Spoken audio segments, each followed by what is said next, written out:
کہ آپ نے کئی مرتبہ یہ حدیث بیان کی ہے کہ 6 لوگوں پر اللہ تعالیٰ نے لعنت فرمائی ہے، جن میں سے ایک میری سنت کو ترک کر دینے والا بھی ہے۔ چنانچہ اس دن میں جو لوگ فرض نماز سے جڑی ہوئی 12 سنت موقدہ چھوڑ دیتے ہیں، کیا وہ لوگ لعنت کے مستحق نہیں قرار پائیں گے؟ وضاحت فرما دیں۔ ہمارا ایک کلپ اپلوڈ ہوا تھا کہ جو لوگ نماز نہیں پڑھ سکتے سنتوں کے ساتھ، جن کو صرف عشاء کی 17 رکعتیں بتائی گئی ہیں، تو ان کو بتایا تھا ہم نے دن رات میں تو ٹوٹل رکعتیں 17 ہیں، جن کی پوچھ آپ سے ہونی ہے، 2 فجر کی، 4 ظہر کی، 4 عصر، 3 مغرب، 4 عشاء۔ وطر اور سنت موقدہ یہ سب سنت عبادات ہیں، بلکہ نفلی عبادات ہیں۔ سنت جب ہم کسی کے اوپر بول رہے ہوتے ہیں تو اس سے مراد طریقہ ہوتا ہے۔ آپ قرآن و سنت میں اللہ تعالیٰ نے سنت کا لفظ اپنے لیے بھی استعمال کیا، سنت اللہ، کیا مطلب؟ اللہ کا طریقہ۔ یہ نہیں ہے کہ اللہ نے کچھ خود کر کے بتایا کوئی عبادت کا طریقہ، نہیں، اللہ تعالیٰ جو ڈیسیژن کرتا ہے، جس طریقے سے معاملات کو لے کے چلتا ہے، اس طرح نبی علیہ السلام کا بھی طریقہ کار ہے۔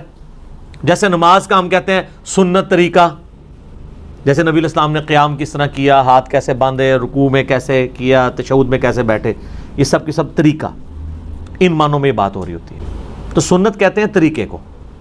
نبی علیہ السلام کا ایک مبارک طریقہ ہے، صحابہ کرام کا ایک طریقہ ہے جو نبی علیہ السلام سے انہوں نے سیکھا، اس طریقے سے وہ آگے ٹرانسفر ہوا۔ تو اب رہا یہ مسئلہ کہ یہ جو حدیث میں 6 لوگوں پہ اللہ کی لعنت ہے، اس میں تارک سنت کی بات آئی ہے، جو سنت کو ترک کرنے والا ہے۔ اور عربی لنگوسٹک میں اگر آپ سنت کو ترک کا معنی لینا تو یہ ہوتا ہے اس راستے کو چھوڑ دینے والا۔ اچھا، اگر آپ اس کا خدا نخواستہ یہ معنی لیں گے کہ نبی علیہ السلام کے جتنے بھی اعمال ہیں، چونکہ وہ سنت کی کیٹیگری میں تو فال کرتے ہیں، جیسے تہمد پہننا نبی علیہ السلام کا طریقہ تو ہے۔ اب کوئی شخص یہ کہہ سکتا ہے جو تہمد نہ پہنے وہ تارک سنت ہے اور اس پہ اللہ کی لعنت ہے۔ یہ حدیث جامعہ ترمذی میں ہے کہ 6 لوگوں پہ اللہ کی لعنت ہے۔ ترمذی والی روایت کمزور ہے، باقی کتابوں میں اس کی اسناد موجود ہے۔ مشکات میں 109 نمبر حدیث ہے۔ سنت کو حقیر سمجھ کے چھوڑنے والا، سنت سے نفرت کی وجہ سے سنت کو چھوڑنے والا، ایک تفسیر اس کی بنے گی جو محدثین نے کی ہے۔ دوسری یہ ہے کہ اس سنت سے مراد وہ سنت ہے جو سنت واجبہ ہیں، یا وہ سنتیں جو فرائض میں شامل ہیں۔ فجر کی نماز پڑھنا سنت ہے کہ نہیں؟ اپنی انٹینسٹی میں فجر کے 2 فرض ہیں، لیکن طریقے میں جائیں تو حضور کی سنت ہے نا؟ تو فجر کے 2 فرض وہ سنت ہے جس کو ترک کرنے والا لعنت کا مستحق ہے۔ تہمد وہ سنت نہیں ہے جس کو ترک کرنے والا سنت تارک سنت آئے گا۔ تو یہ 3 مفہوم بن جائیں گے۔ ایک ہو جائے گا حضور کا طریقہ، اس کو چھوڑنے والا حقیر سمجھ کے، نفرت کر کے۔ اگر کوئی تہمت سے نفرت کرے گا اس پہ لعنت فٹ ہو جائے گی۔ دوسرا یہ ہے کہ وہ کام تو فرض کر رہا تھا لیکن سنت طریقے پہ نہیں کر رہا تھا۔ نبی علیہ السلام نے ایک نماز کا طریقہ تعلیم فرمایا ہے، جس طرح کہ صحیح بخاری میں آتا ہے، سیدنا معاذ ابن جبل تھے یا حذیفہ ابن یمان تھے جنہوں نے ایک شخص کو دیکھا بڑا تیزی سے نماز پڑھ رہا تھا، حذیفہ ابن یمان۔ انہوں نے کہا تو اس طرح نماز پڑھتا رہا تو اس طریقے پہ نہیں مرے گا جو محمد صلی اللہ علیہ وآلہ وسلم کو اللہ نے تعلیم فرمایا۔ نماز تو وہ پڑھ رہا تھا لیکن حضور کی طرح وہ سجدے اور رکوع نہیں کر رہا۔ تو دوسرا مفہوم یہ ہو گیا۔ نمبر 1 مفہوم کیا ہوا؟ سنت سے نفرت کرنے والا۔ نمبر 2، کام تو فرض کر رہا تھا لیکن سنت طریقے پہ نہیں کر رہا تھا، غلط طریقے پہ کر رہا ہے۔ ایک بندہ نماز میں ہاتھ سر پہ باندھنا شروع کر دے تو نماز تو وہ پڑھ رہا ہے لیکن سنت طریقے پہ نہیں، یہ کمر پہ باندھ لے۔ اور نمبر 3، ایسی سنت چھوڑنے والا جو سنت فرض تھی، چاہے حقیر سمجھ کے چھوڑا یا بغیر حقیر کے۔ ایک بندہ کہ میں نماز کو حقیر تو نہیں سمجھتا لیکن سستی کی وجہ سے نہیں پڑھتا، وہ بھی لعنتی ہے۔ صحیح مسلم میں حدیث ہے جس نے بندے کے کفر اور اسلام کے درمیان فرق کیا ہے؟ نماز۔ جامعہ ترمذی میں حدیث ہے جس نے جان بوجھ کے نماز چھوڑی گویا اس نے کفر کیا، من ترک الصلاۃ متعمدا فقد کفر۔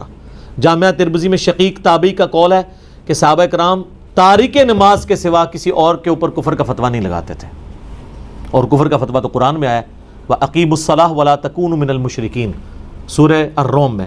نماز کو قائم رکھو اور مشرکین میں سے نہ ہو جاؤ۔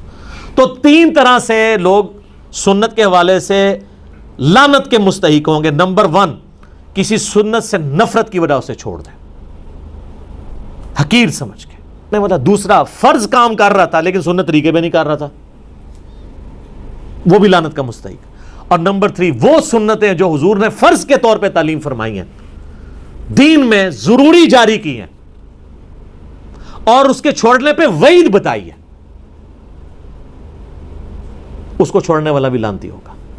اب آ جائیں یہ فرض کی جو 12 سنتیں ہیں, کس ضعیف حدیث کے اندر صحیح تو ہی نہیں ہے یہ 12 سنتیں چھوڑنے والے کے اوپر حضور کی کوئی وعید موجود ہے؟ ہاں, اس کا تو اسلوب بھی بالکل ڈیفرنٹ ہے.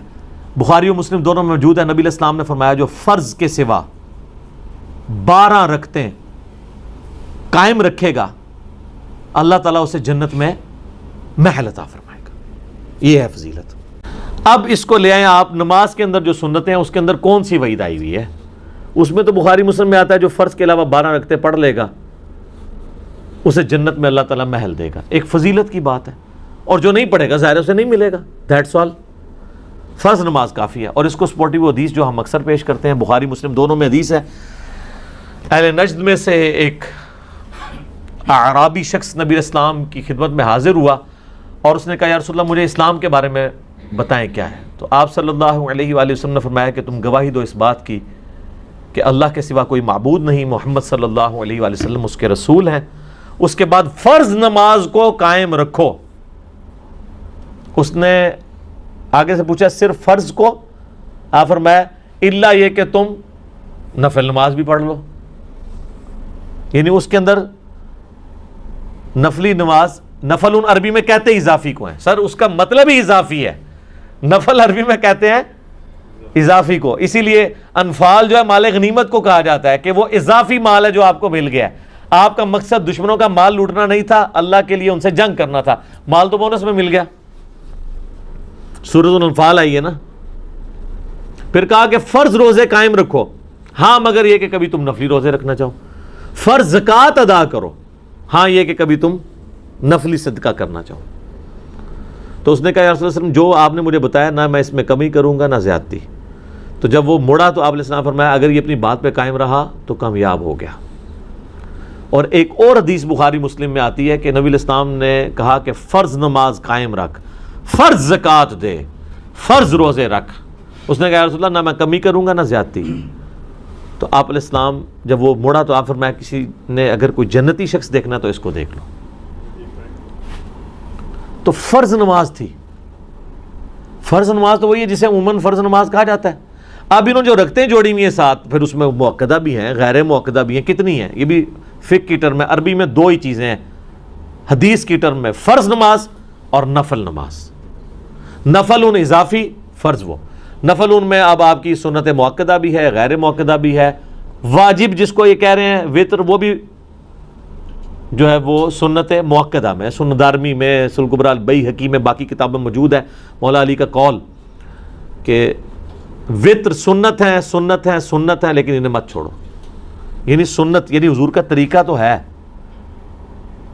اور اس اعتبار سے وہ کہہ رہے ہیں یہ سنت کی کیٹیگری میں فال کرتا ہے اپنی انٹینسٹی کے مطابق, تو اسے مت چھوڑنا. لیکن اسے مت چھوڑو مراد یہ کہ فرض تو نہیں ہے لیکن یہ تاکیدی سنت ہے, اس پہ عمل کر لو. وعید پھر بھی کوئی نہیں. تو لہٰذا جو سنت مؤکدہ تاکید کی گئی سنتیں ہیں, ہماری کوشش ہوتی ہے ہم اسے پڑھیں. کبھی کبھار کبھی کوئی علمی مصروفیت کی وجہ سے چھوڑنی پڑ جائیں یا کبھی سفر کی وجہ سے, وہ ایک علیحدہ چیز ہے. ادروائز عموماً کوشش ہوتی ہے کہ سنتیں بھی پڑھی جائیں. لیکن اگر کوئی چھوڑ بھی دیتا ہے اس کے اوپر کوئی وعید نہیں ہے, کوئی وہ حرام کا مرتکب نہیں ہے, وہ کوئی لعنت کا مرتکب نہیں ہے.